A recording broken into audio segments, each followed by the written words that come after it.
Mungkin saat ini manifesting kamu tidak berjalan, visualisasi kamu tidak berjalan, scripting kamu tidak berjalan, atau mungkin love letter kamu nggak berjalan. Mungkin selama ini kamu mengira kalau ya semua akan berjalan seperti apa yang kamu inginkan. Tapi ketika kamu sampai di titik apa yang kamu inginkan sudah tidak bisa lagi kamu dapatkan, mungkin pertanyaannya bukan lagi kenapa sekarang nggak bisa.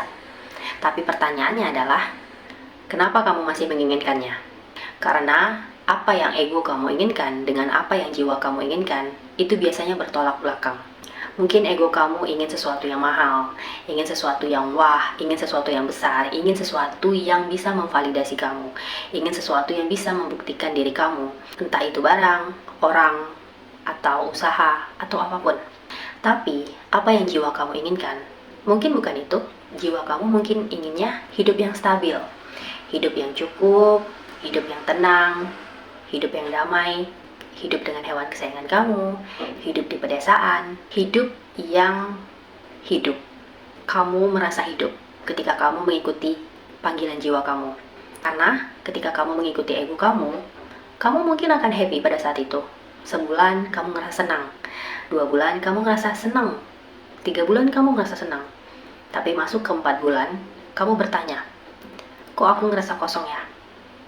Perasaan ini yang aku inginkan, perasaan ini yang aku kejar-kejar. Tapi setelah aku dapat, kok nggak kerasa lagi ya? Kok udah hilang excitednya? Kok udah hilang happy-nya? Terus, jadinya aku ngapain selama ini? Aku buang banyak waktu untuk melakukan ini. Aku buang banyak waktu untuk memperjuangkan ini.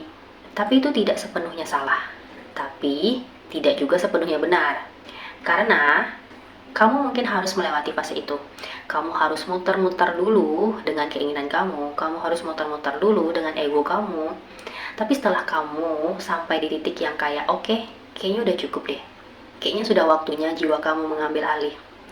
Dan ketika jiwa kamu mengambil alih, biasanya udah nggak ada lagi keinginan-keinginan yang besar. Udah nggak ada lagi keinginan-keinginan yang selama ini kamu inginkan. Dulu mungkin kamu pengen punya mobil, tapi tiba-tiba keinginan itu hilang. Dulu mungkin kamu pengen punya rumah yang besar, tapi tiba-tiba kayak, rumah yang kecil aja cukup lah. Dulu mungkin kamu pengen banget sama cowok ini, tapi kamu akhirnya menyadari kayak, ternyata sifatnya dia kayak bapak aku ya, yang pemarah, yang temperamen. Dan kenapa itu bisa berubah? Karena apa yang jiwa kamu mau adalah hidup yang tenang, hidup yang stabil, hidup yang tidak men-trigger kamu.